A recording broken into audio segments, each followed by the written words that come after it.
had a men's book study today.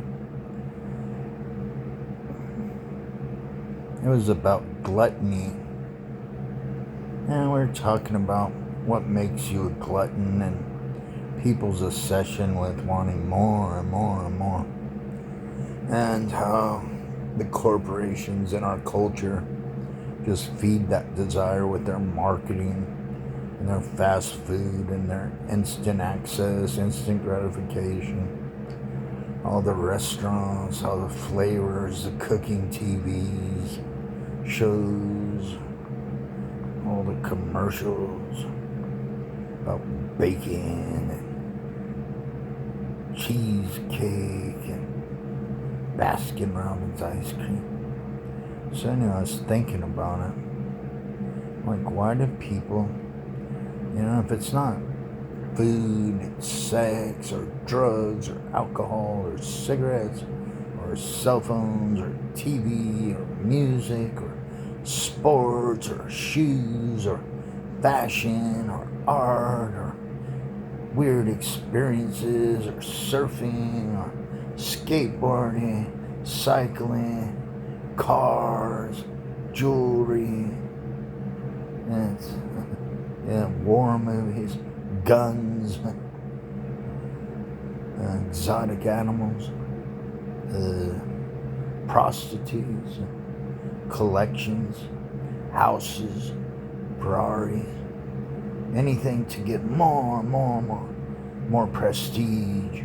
I'm worth so much more than everyone else because I've amassed so much.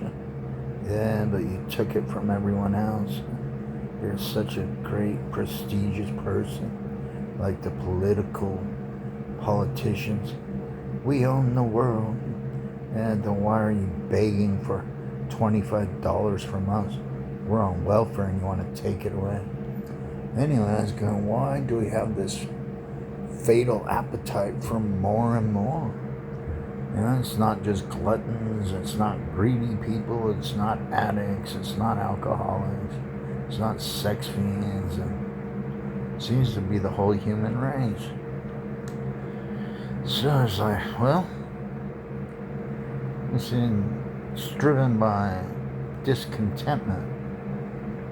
People aren't content, so they're trying to fill this hole in their soul. And it's never full. You have to keep feeding it and feeding. A lot of people like me try to feed it with this, and you're like, this, I shouldn't do this. Before you know it, you're feeding it with something else, and it just goes on. And you say, that's it, I'm gonna fight it on. And you sit there and you try, maybe you do it for a while, then the urge or the obsession comes back, you can't get it out of your head. So anyway, I was saying, well, maybe in the Garden of Eden before the fall of Adam and Eve, maybe human beings were content. They had everything, given to them, and they were in perfect unison and had a relationship with God. And they didn't want for nothing. They didn't need nothing. Everything was provided. Everything was perfect. But after that stupid serpent made them eat that apple of knowledge, then they lost that perfection and contentment. And they had the knowledge. And I guess they finally realized they were hungry, or the want came in somehow. Maybe that was part of the fall, part of the curse.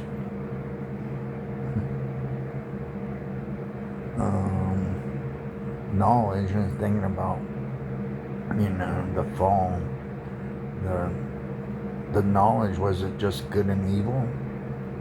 Or was it that man wanted to know things like science or biology or philosophy or languages or culture or whatever?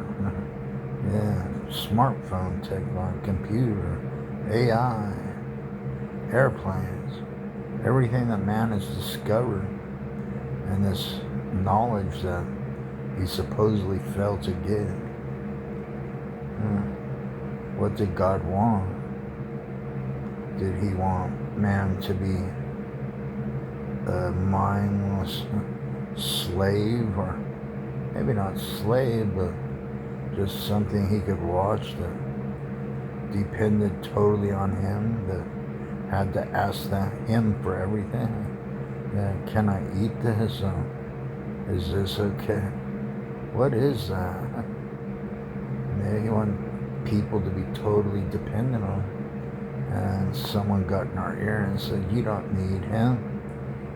You can learn yourself and invent a language and write things down and teach other people. I don't know. So maybe that's where discontentment. We want more. The whole culture is more. Our humanity wants more. We're always trying to evolve farther and farther and build and come up with new technologies and more efficient ways of doing things, better systems, better political systems, better economics, better schools, better everything, better armies, better weapons, and better satellites, better rockets, better universe. I don't know if they could ever improve on the sun, but yeah, when in doubt they would try, and I'm sure that would go well. Anyway, from the garden of contentment to the curse of more and want, as seen through an intelligent slant, I guess. Anyway, think on that. Chew that apple. I don't know. I wonder if we'll ever go back to the contentment. If we continue chasing more, will that lead us back? Finally, we'll be content again.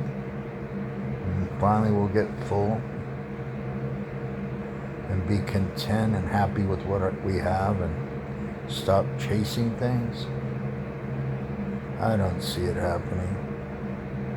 But I can't see everything. But I do think too much. Have a blessed night, or day, or lunch, or after lunch. You're chasing of what you want next. Chase if you want. But if you're having trouble chasing stuff, read about it. Try to figure out why you're chasing it. And why do I do this? Are you trained or conditioned to do it? Or it's a habit? Or something lacking in you that you need to chase it? Or the world's telling you to chase it? I don't know. Everyone's chasing things, but probably everyone has a distinct, unique reason they're doing it. I'm sure there's some commonality to it, but I don't know. Probably can't change your habits or your cravings or obsession without finding out what the root cause of why you're doing it is and somehow turning that off or fixing it. Well, have a blessed day.